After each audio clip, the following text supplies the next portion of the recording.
estamos acá para tener una entrevista con el presidente Rafael Correa, para la gente de la Facultad Libre de Rosario, que realmente muy amablemente se ha prestado a hacer posible este diálogo. Qué linda iniciativa, ¿no? De la Facultad Libre. Adelante, chicos. A la vez que viene, que vengas a Rosario, tendrías que ir ahí a la Facultad Libre, ¿eh? Es más chiquito, pero bien sabroso, como Encantado, se dice, ¿eh? Encantado. Presidente, muchas gracias por esta oportunidad de dialogar. No, gracias a ti, como dicen en Rosario, por favor. Gracias a ti, Atilio, por esta oportunidad. Y un inmenso abrazo a toda la audiencia de La Patria Grande. Mira, quería empezar a conversar contigo. Tú acuñaste una expresión muy acertada en su momento, que era que no era que estábamos viviendo en una época de cambio, sino que estábamos ya instalados en un cambio de época. Pasando casi 10 años de aquella expresión, un poquito menos, que fue muy afortunada y que captó muy bien el momento. ¿Cómo lo piensas ahora? ¿Cómo lo hay ves retrocesos, ahora? pero no hay cambio de época. Bien. Todavía seguimos en una época de cambios, el cambio sustancial que se dio desde el inicio del siglo. Así es. Con la llegada de una serie de gobiernos progresistas impensable. Impensable. O sea, fue una coincidencia histórica, no sé si se puede repetir, pero bueno, Hugo desde finales del siglo XX ganó la presidencia de Venezuela, Hugo Chávez fue el pionero, pero luego vino Lula, Tabaré Vázquez primero en Uruguay, después Pepe Mujica, Evo en Bolivia, Michelle en Chile, Néstor y Cristina acá. Néstor y Cristina Evo, en Argentina, Evo, la Revolución Ciudadana en Ecuador. Y llegamos a un momento en que recibíamos un continente en ruinas, las ruinas que había producido el neoliberalismo. Recuerda que durante 20 años, en forma irreflexiva, pasiva, entreguista, aplicamos las políticas del Consenso de Washington. Sí. O sea, algunos dicen que fracasó la sustitución de importaciones, la industrialización sustitutiva de importaciones. Los conceptos fueron correctos, yo creo que fue mal implementada, pero aunque sea era pensamiento latinoamericano, pero luego ni siquiera pensamos. O sea, la crisis no solo fue crisis económica, social, política, fue crisis de líderes, fue crisis de ideas, fue un entreguismo total, siguiendo pasivamente las recetas que nos mandaban desde el norte, desde el mal llamado Consenso de Washington, consenso en el cual, para vergüenza de los latinoamericanos, jamás participamos. ¿De qué consenso me hablaba? El consenso era entre la burocracia internacional, Fondo Monetario, Banco Mundial, BID, con el Departamento de Tesoro de Estados Unidos. Eso le llamaron consenso, se creían el mundo y sus alrededores. Y Latinoamérica fue el mejor alumno de ese consenso. Fue donde más se aplicaron esas reformas estructurales, más rápidamente y más profundamente, y fueron un real desastre. Incluso atentaron contra la propia democracia, porque el gobierno que llegaba tenía que hacer lo mismo y lo peor, por la independencia de los bancos centrales y todas las restricciones que se inventaron. Esa fue la América Latina que recibimos, una América Latina donde aumentó la desigualdad, perdía la dignidad, la soberanía, bases militares, extranjeras, extrarregionales. Y empezó ese cambio de época, ¿no? De dignidad, de soberanía, disminución de la pobreza, mejora la equidad, políticas propias, nuevo pensamiento, el socialismo del siglo XXI, la integración, UNASUR, CELAC. Ahora estamos en retroceso, pero todavía no hay ese cambio de época y probablemente es parte de los procesos históricos, ¿no? Claro que da lástima, pero los procesos históricos son así, no son lineales, sino que avances, retrocesos, pero no se vuelve al lugar de origen. Yo creo que nuestros pueblos no permitirá que nos vuelvan al pasado.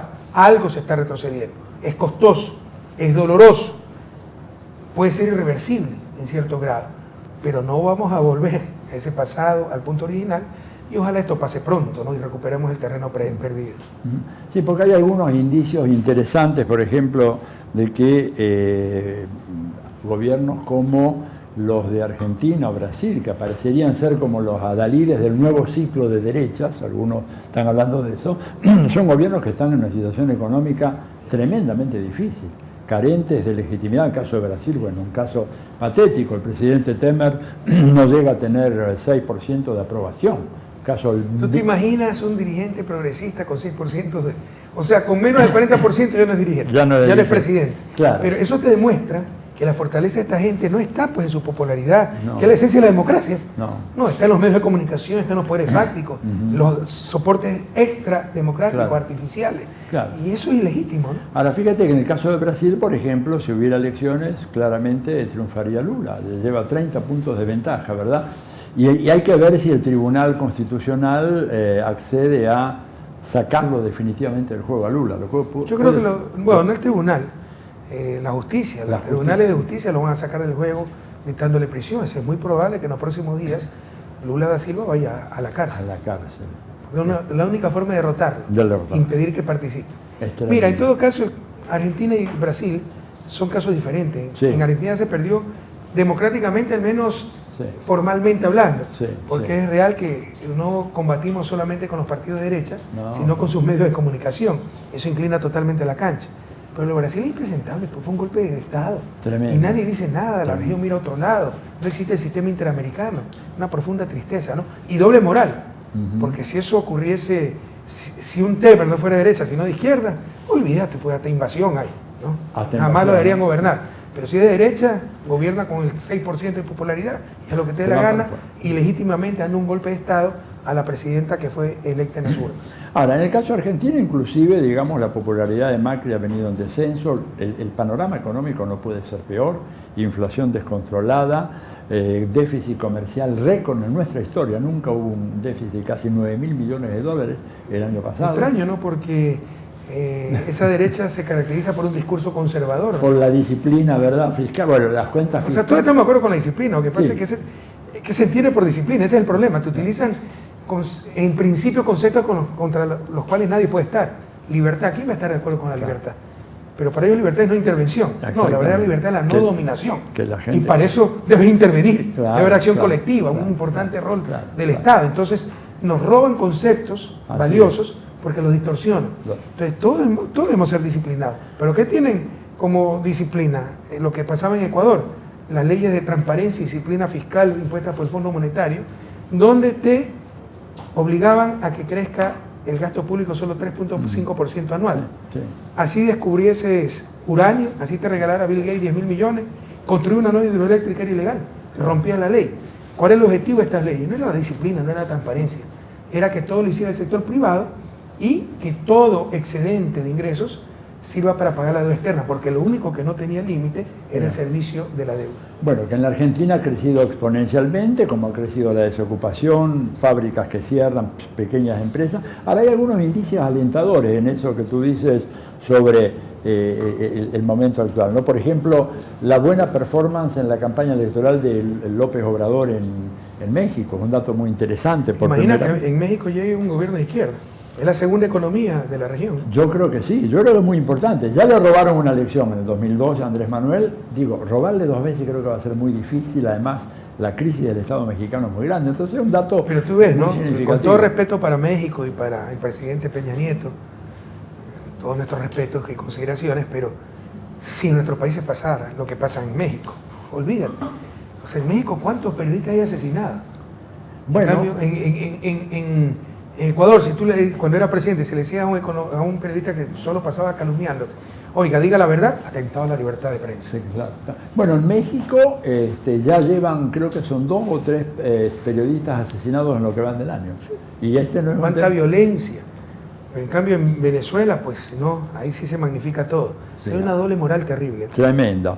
E incluso, digamos, yo veo que estas dificultades de los gobiernos de derecha pueden realmente ser la base a partir de la cual se pueda relanzar este ciclo. Como vos decías muy bien, no es que esto se ha acabado, no es un proceso lineal. Ahora, el panorama internacional, ¿vos crees que realmente puede ser conducente a un resurgimiento de las fuerzas progresistas en América Latina? A ver, tenemos un gobierno de Estados Unidos que está en una situación absolutamente caótica, nunca hubo nada igual allá, ¿verdad? Todo el mundo dice, es común entre los politólogos, es el peor gobierno de la historia de Estados Unidos, dicen, ¿no es cierto? Sí, pero Trump puede reelegirse. Puede reelegirse, no creas, pero tiene poderosos aliados, ¿eh? Tiene aliados muy poderosos, y además aliados insospechados. El otro día leía una estadística increíble que el 43% de las mujeres con educación universitaria graduada votaron a Trump.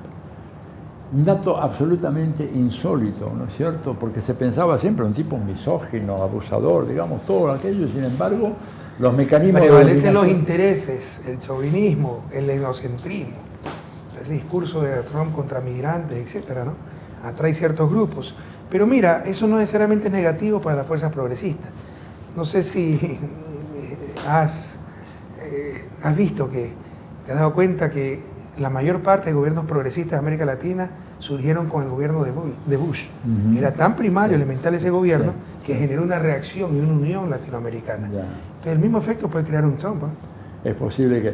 Y dime una cosa, la emergencia de China como un actor económico de primer orden hoy, ¿también puede ser un elemento favorable para la reemergencia de estos gobiernos, dándole un margen de opciones mayores que las que había antaño? Sí, pero también se las puede dar a los gobiernos de derecha.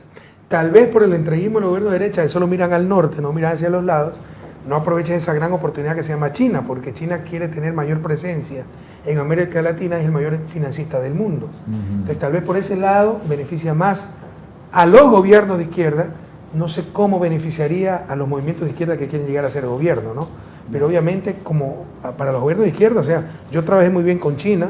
Sí. China es parte de la historia del Ecuador, porque con el financiamiento chino transformamos al Ecuador. Sí, sí. ¿Y tú crees que Rusia puede llegar a jugar un papel, no igual, pero en términos más acotados? Siempre es mejor un mundo multipolar, donde esté disperso el poder dominante a nivel mundial, que un mundo unipolar. Eso es claro, eso nos beneficia. Pero tampoco creo que sea decisivo, ¿no? No. Un mayor rol de Rusia en el mundo, etcétera, para el cambio nuevamente de tendencia regional a nivel de América Latina.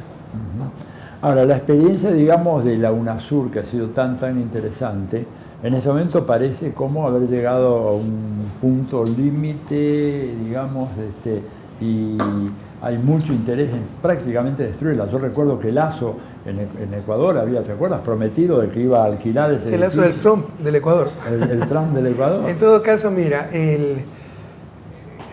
sí, hay retrocesos graves, dolorosos, porque nosotros trabajamos con gobiernos de derecha y compartíamos mínimos comunes, respeto a la democracia. Ya no se respeta la democracia. La vocación integracionista, ya no hay esa vocación integracionista. No. Hay deliberado boicot a UNASUR y le dimos en bandeja de plata la capacidad de boicotear UNASUR por estas normativas absurdas de los diplomáticos, la burocracia, que todo es ser por consenso. ¿Por qué? Y el consenso, la regla del consenso te da poder de veto. Entonces, uno que se oponga y te bloquea todo. Y están bloqueando sistemáticamente UNASUR y por el contrario están promoviendo la Alianza del Pacífico, etc. Pero también, ¿no?, lo que pasó con Mariel Franco en Brasil, esa clase de crímenes políticos a nivel de Brasil. Bueno, Colombia, con todo respeto, ha habido violencia en México, pero en el resto de Sudamérica, que ocurre un crimen así, eso no se veía hace mucho tiempo. No se veía hace mucho tiempo. Un tema que, por ejemplo, está llamando mucho la atención es el hecho de que tu gobierno, el gobierno de Cristina, de Lula, Evo, etcétera, hicieron, Chávez, por supuesto, un esfuerzo enorme por incorporar sectores que estaban profundamente pauperizados en nuestras sociedades, ¿verdad? Y lo que después pasó es que una parte de esos sectores, ¿no es cierto?, de alguna manera fue captada por el discurso de la derecha, o por lo menos da la impresión. Yo en algún momento estuve a punto de escribir un artículo que después dije, no le pongo ese título, pero era algo así como la revuelta de los incluidos, ¿no? Planteado... Lindo título, y yo creo que tienes razón. Planteando una cosa así porque se nos dio en todos los países. Yo creo que la izquierda es víctima de su propio éxito, pero también víctima de cosas ineludibles. O sea, cuando tiene un gobierno de 10 años en el poder, es imposible no tener un caso de corrupción. Sí, pero te lo magnifican, descontextualizan, generalizan y utilizan como instrumento de politiquería porque tienen a los medios de comunicación. Una cosa es que tenga un caso de corrupción, otra cosa es un gobierno corrupto. Claro. El gobierno corrupto es el que tolera la corrupción. Claro. Nosotros no la toleramos, pero es ineludible tener casos de corrupción. Cambio de ciclo económico. Yo creo que gran parte del resurgimiento de esa derecha, primero es gracias a los medios de comunicación, que pertenecen a la derecha. Si nuestros principales adversarios han sido los medios de comunicación, son los perros guardianes del status quo. Alguien de izquierda que no lo ha entendido, no ha entendido nada. Entonces, el 2014 cambia el ciclo económico, empezamos a tener dificultades, no hay la bonanza de antaño. Y son muy hábiles para decir que lo que fracasó fue las políticas, el modelo de izquierda. Cuando todas las revistas y publicaciones especializadas demuestran que en el caso ecuatoriano, las políticas heterodoxas fueron más exitosas en expansión y en recesión. Una recesión ineludible por el cambio del entorno. Por darte algunas cifras, a nosotros en 2 años se nos desplomaron 10% del PIB de las exportaciones. Las exportaciones del 2016 eran 64% del 2014. Perdimos 12 puntos de ingreso neto fiscal, porque las exportaciones petroleras son del Estado, pero con la recesión hay menos recaudación de impuestos, tuvimos que pagar sumas millonarias por estos centros de arbitraje, todos a favor de las transnacionales. Tuvimos un terremoto. El terremoto tremendo. Y se apreció el ¿Cuántos puntos del PBI? Casi más de 3 puntos. Solo el terremoto principal, después hubo 4.000 réplicas. Y con todo esto se nos aprecia el dólar, que es la moneda de curso legal. Claro. La tormenta perfecta, triturar la economía. Entonces, pero demostramos que las políticas fueron exitosas en la expansión, donde lo hicimos mejor que nadie. Hay estudios especializados al respecto. Y en las dificultades, donde superamos la recesión más rápido que muchos otros países con moneda nacional y con el menor costo posible, sobre todo para los más pobres. No nos subió la pobreza ni la desigualdad. Entonces, pero de todos modos hay un costo. ¿Ya? Y para la gente común, o sea, no le interesa al padre de familia si fue culpa de los mercados internacionales, fue culpa del Fondo Monetario. A él lo que le interesa es que su hijo ya no encuentra trabajo como antes. El recién graduado tal vez no encuentra un trabajo. O que su esposa en la tienda del barrio ya no vende como antes. Y caen en la trampa en los medios de comunicación porque buscan culpables, algo que justifique esa situación. Culpable ha sido el modelo económico de izquierda, hay que votar por la derecha. Entonces, uno de los factores que empoderó a esta derecha, el cambio de ciclo económico. Otro, los casos de corrupción, que lo manejaron muy bien, armaron muy bien el discurso para hacer creer primero que la corrupción es patrimonio de lo público. El caso de Brecht, el masonado. Sin corruptores, ¿verdad? Sí. El corruptor. El caso de Brecht, 80% es privado. Claro. Empezando por la propia Odebrecht, que utilizó como lobistas empresarios privados, que sobornaron a mandos medios en el caso ecuatoriano de la petrolera Petroecuador, que hacía los concursos para construcciones, por ejemplo, el Poliducto Pascuales Cuenca, etc. Y las demás empresas que se dieron cuenta del cambio de base para favorecer a Odebrecht les pagó para que se queden calladas. ¿Y cómo se coordinaron las coimas? A través de paraísos fiscales, que son bancos privados offshore. O sea, 80% es privado, pero te transmiten el discurso que la política es la sucia, y lo público y el Estado, ¿no? Entonces, eso también empoderó a la derecha. Han aprovechado muy bien el inevitable desgaste del poder, pese a lo exitoso que ha sido en el poder, porque la izquierda ha sido exitosa en el poder. Esto lo vimos en el 2014. Sí, claro. Yo le llamé a restauración conservadora, aunque se radicalizó tanto que ya podemos llamar un segundo plan Cóndor. Solo falta que vuelvan las botas militares, porque ya no se respeta democracia, derechos humanos, constitución, nada. O sea, han perdido todo límite y escrúpulo. Eso es parte de la explicación, al menos que yo encuentro, para este cambio de tendencia de ciclo político de América Latina. Cambio de ciclo económico, y decía Lenin, ¿no? La política es economía concentrada, y el haber utilizado ineludibles cosas que encuentran en el poder, casos de corrupción que enfrentan, ¿no? Haberlo generalizado, descontextualizado, manipulado, lo hicieron muy bien dentro de su maldad. Obviamente también está la judicialización, se deriva de lo anterior, de la política, persecución a los líderes de izquierda, hacerlos quedar como corruptos, quitarle la esperanza a la gente. Hasta ellos han sido corruptos, entonces no hay esperanza, y así los inmovilizan y son presas más fáciles de los poderes de turno. Pero puede ser que también somos víctimas de nuestro propio éxito. Nosotros sacamos 168 millones de personas de la pobreza. Solo el Partido de los Trabajadores en Brasil sacó 38 millones de brasileños de la pobreza. ¿Dónde estuvieron cuando tumbaron a Dilma? No salieron. Bueno, ahí hay una falla, digamos, que tuvieron todas las experiencias, es que no hubo posibilidad o capacidad o no hubo tiempo de organizar esos sectores que fueron beneficiados, ¿verdad? O tal vez estamos luchando contra la naturaleza humana. El que sale la pobreza ya se cree superior al resto. E incluso hay otro problema, que debemos analizarlo como izquierda. Sus objetivos y aspiraciones no coinciden con las de los pobres. Y nosotros seguimos hablando en función de los pobres. Pero entonces cuando tú ya hablas de educación gratuita, no, pues ya tengo para pagar una escuela privada. De vivienda, no, yo ya tengo mi vivienda. Entonces, ¿por qué te identificas con el discurso de los pobres y el discurso de la izquierda? Y tal vez más te acercas al discurso de la derecha, que te ofrece un imposible, una vida de un neoyorquino para todos, ¿no? Entonces, probablemente somos víctimas de ese éxito y lo que llama un autor argentino el síndrome de Doña Florinda. Sí, es decir, el genial personaje del Chavo del Ocho, ¿no? Sí. Que como tiene un poquito más de recursos que el resto, ya llama al resto chusma, Claro. ya maltrata al pobre obrero don Ramón, Claro. engríe a su malcriado hijo Kiko, y lo hace creer superior al resto también, y que puede patear al resto, y vota por la gente de bien. Claro. Se junta con la gente de bien, el capitalista compasivo de don Barriga, ¿no? Ya más técnicamente es lo que se llama la prosperidad objetiva y pobreza subjetiva. Objetivamente están mucho mejor que antes. Sí. Subjetivamente aspiran a tanto que se sienten más pobres que antes. Y Claro. caen en los cantos de sirena de la derecha y su discurso. Claro. Con un manejo realmente no solamente inescrupuloso ¿verdad?, que lo es, sino muy, muy hábil de los medios de comunicación para crear toda esta imagen de la corruptela de la clase dirigente en los gobiernos de izquierda y la pureza de los mercados y del empresariado. Y la gente cae en esa trampa, ¿verdad? Te insisto, nuestros adversarios, y el que no lo haya entendido, no entendió nada. Los adversarios del verdadero cambio, de la justicia social, de la izquierda, del progresismo, se llaman medios de comunicación. El que no entienda eso y quiere hacer la revolución, cambios profundos, ¿no?, con el aplauso de los medios de comunicación, vaya a tomar el té nomás, ¿no?, porque no entendió nada. Está soñando. Y revisa la historia. Claro. O sea, Abraham Lincoln, ¿cómo lo llamaba la prensa del sur? Lo llamaba tirano, De todo. déspota, de todo. Ya se olvidaron de eso. Bueno, a Roosevelt mismo, Franklin A Roosevelt. Eloy Alfaro en Ecuador. Entonces, cualquiera que quiera hacer un cambio real, alterar el status quo, va a tener el ataque de la prensa, porque la prensa es parte de ese status quo, se nutre de ese status quo, vive de ese status quo. Tú sabes que hay un filósofo católico, seguramente tú lo conoces, Chesterton, Gilbert Chesterton. En 1914, él escribió una cosa maravillosa que se aplica al día de hoy, pero perfectamente bien. Empieza la Primera Guerra Mundial y él dice, con amargura, dice: nosotros creíamos que con el advenimiento de la prensa, la gran prensa, íbamos a saber la verdad. Ahora nos hemos dado cuenta que la prensa existe para impedir que la verdad sea conocida.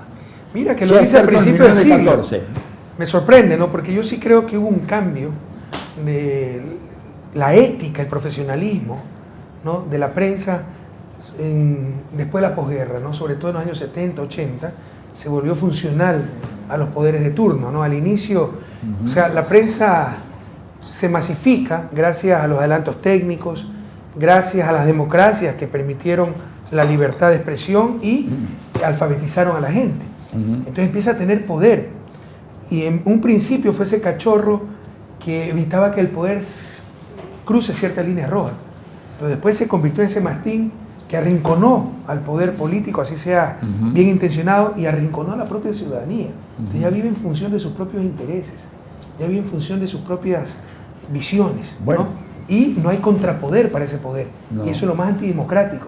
Para que exista democracia, todo poder debe tener contrapoder o debe tener regulación social, y eso se llaman leyes, ¿no? Ahora, la ley que tú sacaste en tu gobierno, la ley de medios, Ya la están derogando. que ya la están derogando, pero tú recuerdas Fue que mandato constitucional. Claro, que Lazo, Sería otra que inconstitucionalidad. Lazo al día siguiente que asumió Lenín Moreno le mandó un pliego de peticiones. Creo que el primero o segundo punto era la derogación de justamente de tu ley de medios, que era muy sabia, porque impedía Es que... muy buena.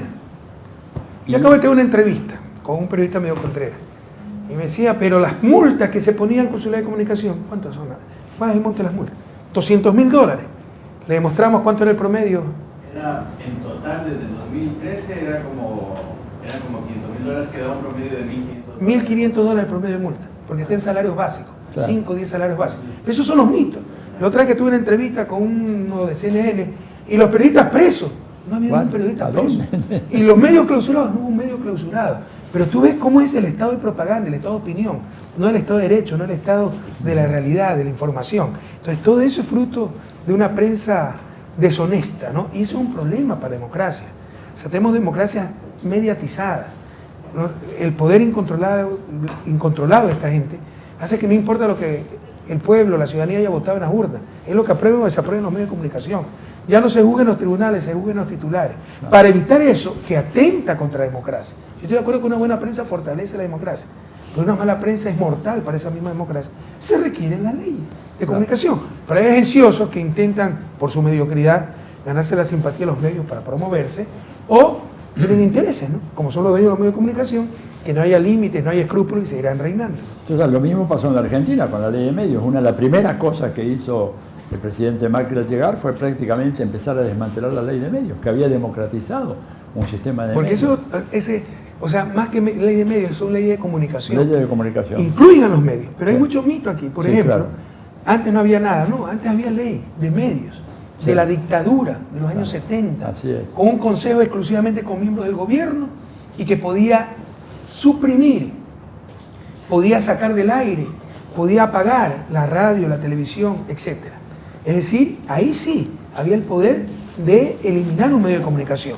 La nueva ley no tiene ese poder, solo hay multas pecuniarias en función de salarios básicos que para los grandes medios No es es morirse de risa, no. una multa de $1.500. No puede suprimir, no puede eliminar medios de comunicación. ¿Cuál fue el problema? Incluyó la prensa escrita, que no estaba incluida en la ley anterior. Claro. Pues, no están, además, créeme, más que cuestiones reales de limitación, es la vanidad. Que a mí me pongas una multa.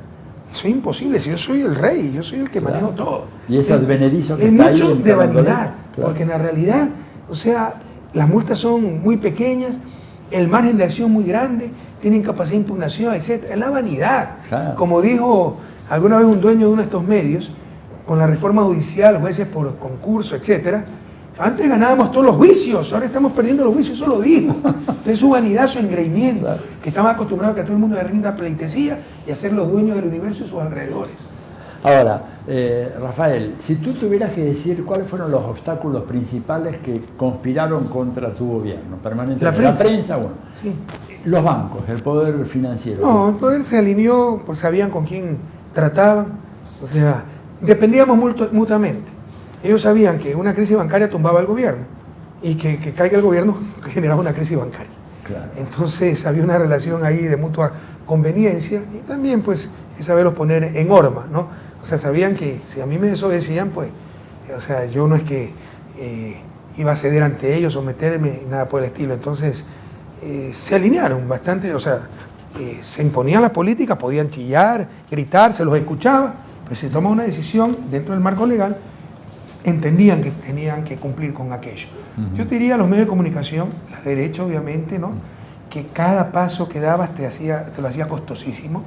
Tú podías proponer la cosa más obvia, santificar a la Madre Teresa de Calcuta, que le sacaban un hijo a la Madre Teresa, decía que tú tenías negocio con la Madre Teresa y para cuestionar todo, ¿no?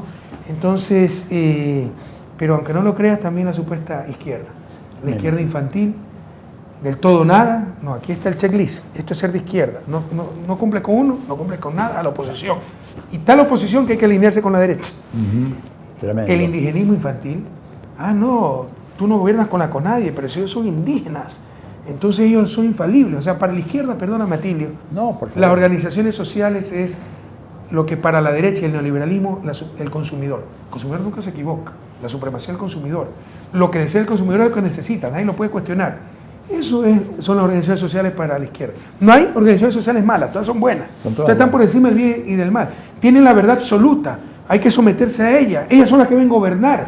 Ya basta, ya basta. Hay organizaciones sociales terribles, infiltradas por la CIA, con planteamientos absurdos, extremos, ¿no? Pero si no gobernás entonces con la dirigencia indígena, entonces traicionaste a la izquierda. Eso se vio muy claramente en el caso de Ecuador, fue un caso de laboratorio, la penetración de la CIA, la ONG norteamericana. Y cómo muchos de estos dirigentes se han ido a preparar a Washington, financiados por el Net Endowment for Democracy, el brazo financiero de la CIA. Pero no ven nada de eso, la izquierda infantil, ¿no? Y el indigenismo infantil. No son indígenas, entonces están por encima del bien y del mal. Ya basta. Siempre supimos que la afectación en Yasuní iba a ser mínima, menos del 1 por 1000. El Yasuní tiene más de 1 millón de hectáreas y se van a afectar a lo sumo 500 hectáreas.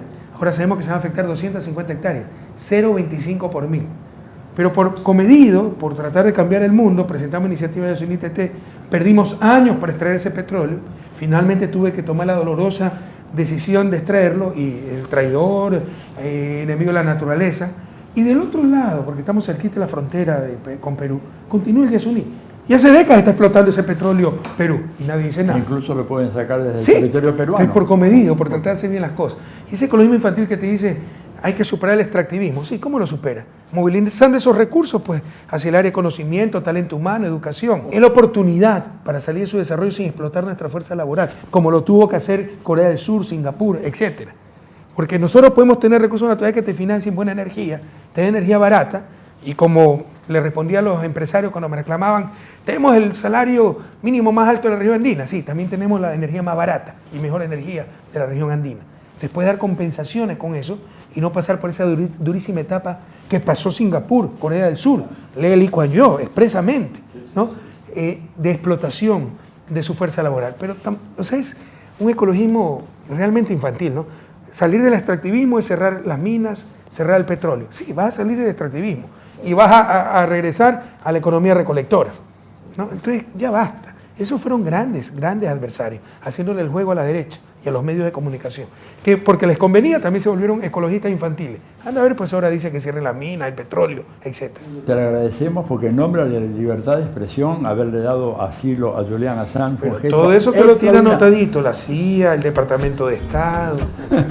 Bueno, bien muchas anotadito. gracias. Muchas Gracias a ti, por la un entrevista. inmenso abrazo a la patria grande.